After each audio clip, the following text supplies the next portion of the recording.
Welcome back to another video. তো কথা বলবো কিছু লেটেস্ট আপডেটস নিয়ে। তো প্রথম যে আপডেটটা নিয়ে কথা বলবো সেটা হচ্ছে যে জিতের আপকামিং ছবি খাকি দ্য বেঙ্গল চ্যাপ্টার, সেইটার সম্বন্ধে একটা বড় আপডেট পাওয়া গেছে।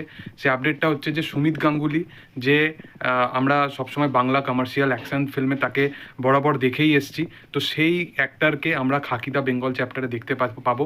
এবং রিসেন্ট টাইমে খাদানেও তাকে আমরা কাজ করতে দেখতে পাচ্ছি। তো এইরকম একটা ভালো অভিনেতা আবার সে কাজে ফিরছে, ট্র্যাকে ফিরছে, এটা কিন্তু দেখে বেশ ভালো লাগছে। কারণ একটা অভিনেতা এত বছর কাজের সাথে যুক্ত ছিল না, বা সেরকম লেভেলে কাজই হয়নি, বা কমার্শিয়াল ঘরানা সেই লেভেলে কাজই হয়নি যে এই মানুষটাকে এই কাজের সাথে তাকে সংযুক্ত থাকতে হবে।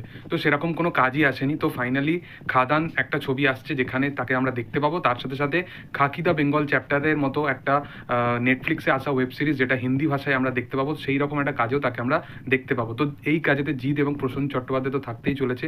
এর সাথে সাথে সাথে সুমিত গাঙ্গুলির একটা বড় আপডেট উঠে আসছে, সেটা হচ্ছে যে সুমিত গাঙ্গুলি এইটা জানায় জানুয়ারি মাসেতে খাকি দ্য বেঙ্গল চ্যাপ্টার বলে ছবিটাকে আমরা দেখতে পাবো। তো তো দেখার যে কেমন হয় খাকি দ্য বেঙ্গল চ্যাপ্টার, এই ছবিটার এই মরশুমে আসাটা একদম সঠিক সিদ্ধান্ত। কারণ ডিসেম্বর বা নভেম্বর এইরকম টাইমে এই ছবিটা বা এই ওয়েব সিরিজটা আসেনি, ঠিক আছে, কিন্তু জানুয়ারিতে এই ওয়েব সিরিজটা এসছে। এবং এইটা নিয়ে আমি জানি না কেন যে এখনও সেই লেভেলে হাইপ বা এখনও সেই লেভেলে অডিয়েন্সের মধ্যে কথোপকথন হচ্ছে না জিৎ ফ্যান্স বাদ দিয়ে। কারণ এটা একটা বড় প্রজেক্ট এবং 50-60 কোটি টাকার একটা বাজেট। নেটফ্লিক্সের একটা মোটামুটি কাজও একটা 50-60 কোটি টাকা বাজেট হয়, কারণ এত বড় একটা স্ট্রিমিং প্ল্যাটফর্ম সেটা। এবং নীরাজ পান্ডের মতো পরিচালক এই কাজের সাথে সংযুক্ত আছে। তো বোঝা যাচ্ছে যে জিৎ এবং প্রসূন চট্টোপাধ্যায়ের এই কাজটা কম হবে না, কোনো ক্ষেত্রেই কম হবে না। তো এটা নিয়ে আমার মনে হয় ভাবনা চিন্তা করা উচিত। এর পরবর্তী যে আপডেটটা নিয়ে কথা বলবো সেটা হচ্ছে খাদানের 4 নম্বর পোস্টার সম্বন্ধে, মানে ইধিকা পালের পোস্টারটা আজকে ড্রপ করে দেওয়া হয়েছে, যে ক্যারেক্টারটার নাম হচ্ছে লতিকা বলে।